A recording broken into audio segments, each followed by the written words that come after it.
Whenever you hear the words Assassin's Creed, what is the first thought that comes to your mind? What comes to my mind is the conflict between the assassins and the Templars, with the latter trying to control the whole world and assassins allegedly trying to free the world. In over a dozen games, we have seen great heroes like Altair, Ezio, Bayek and others, and we have also seen some ruthless and varied Templars along the way. These Templars have very dark backstories, dark motives, and some even have their own qualities. Today I would try to rank 8 such Templars and would love to hear whether you agree with me or not in the comments below. At number 8 we have Robert De Sablé from Assassin's Creed, the very first villain that the players are introduced to in the whole series, and what's more interesting is that he is the member of actual Knights Templars from the Crusades, unlike the other villains on this list. Born into a very powerful family in France, he was destined to be the 11th Grandmaster of the Templars. He was very good at manipulation and used other people's greed to get his dirty jobs done. Robert gained King Richard's trust despite secretly plotting his downfall. What's funny is he even believed his cause was for the global peace, and eventually he was destined to be killed by Altair. It's done then. Your schemes, like you, are put to rest. You know nothing of schemes. You're but a puppet. He betrayed you, boy, just as he betrayed me. Speak sense, Templar, or not at all. 9 men he sent you to kill, yes? The 9 who guarded the treasure's secret. What of it? It wasn't 9 who found the treasure, assassin. Not 9, but 10. A 10th? None may live who carry the secret. Give me his name. Oh, but you know him well. And I doubt very much you'd take his life as willingly as you've taken mine. Who?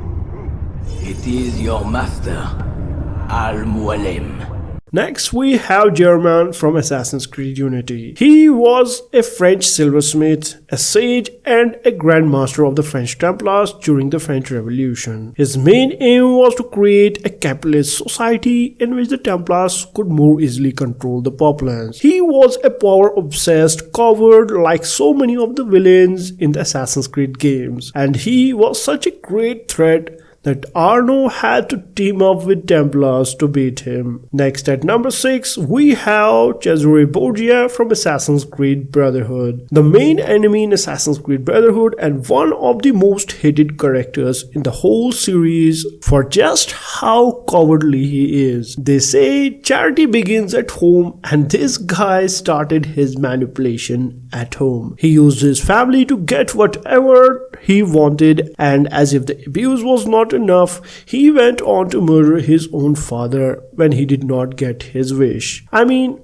what a useless bastard he is. This guy attacked Ezio's new home and he even thought he is immortal. Have a look at what he just said to Ezio at the time of his death. The throne was mine. Wanting something does not make it your right. What do you know? That a true leader empowers the people he rules. I will lead mankind into a new world. Che nessuno ricordi il tuo nome. Requiescat in pace. You cannot kill me. No man can murder me. Then I leave you in the hands of fate.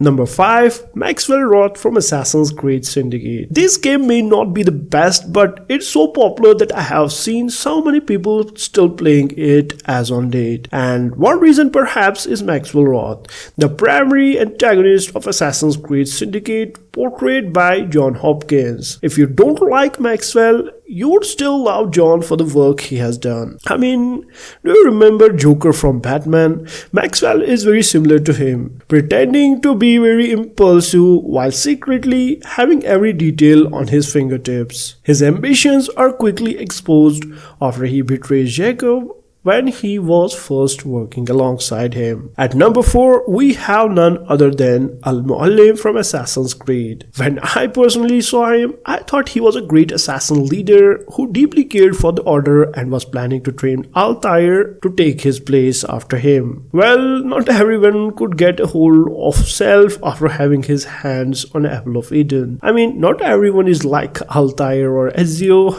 if you know what I mean. Being in such a high position makes his eventual betrayal later on in the game more shocking and impactful, as he is initially portrayed as someone Altair and others could trust, and even we believed him to some extent. His obsession with the Apple of Eden led him to work with Templars, leading to his death at his disciples' hands. Alright, moving to top 3. At number 3, we have Charles Lee from Assassin's Creed 3. Well, if I ask you what makes this game one of the darkest ones in the series, you may have answered something different, but many would agree that the monstrous character of Charles Lee is one of the reasons. At first, he may feel like a naive character is unknowingly doing wrong things and ends up with Templars, but when you later see Charles Lee, you see a monster burning whole villages and not sparing even children. I mean, have a look at what he does to young Connor. We have questions for your elders. Only tell us where your village is, boy, and you can go. Best do as he asks, child. I could snap your neck, you know. A little more pressure, and pop. The sad little flame of your life extinguished. You are a nothing, a speck of dust. You and all your ilk, living in the dirt like animals, oblivious to the true ways of the world. The wiser among you recognize the shape of the future. They throw themselves at our feet and beg mercy. But not you, it seems. No. You cling desperately to your ways, too ignorant to know your folly.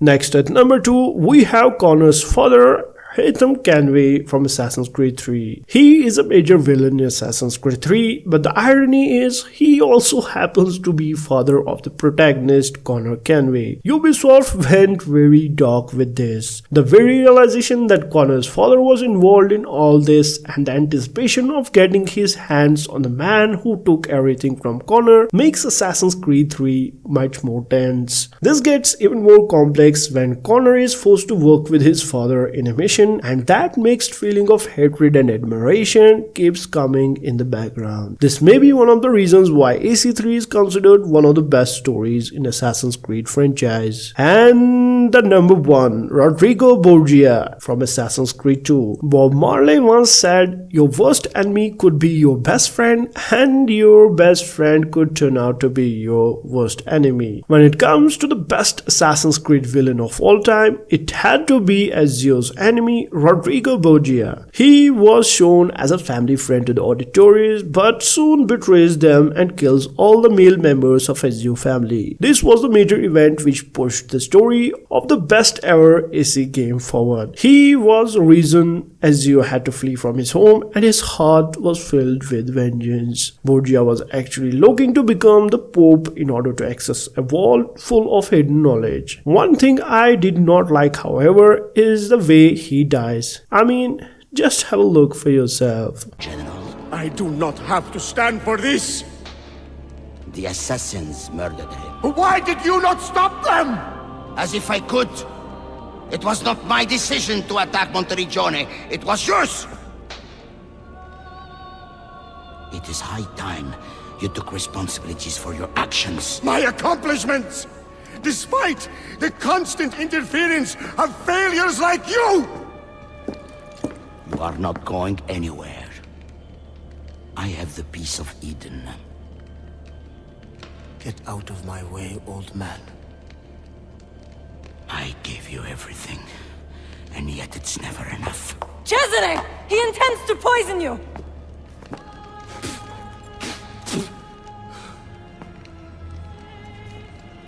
You would not listen to reason. Father, do you not see?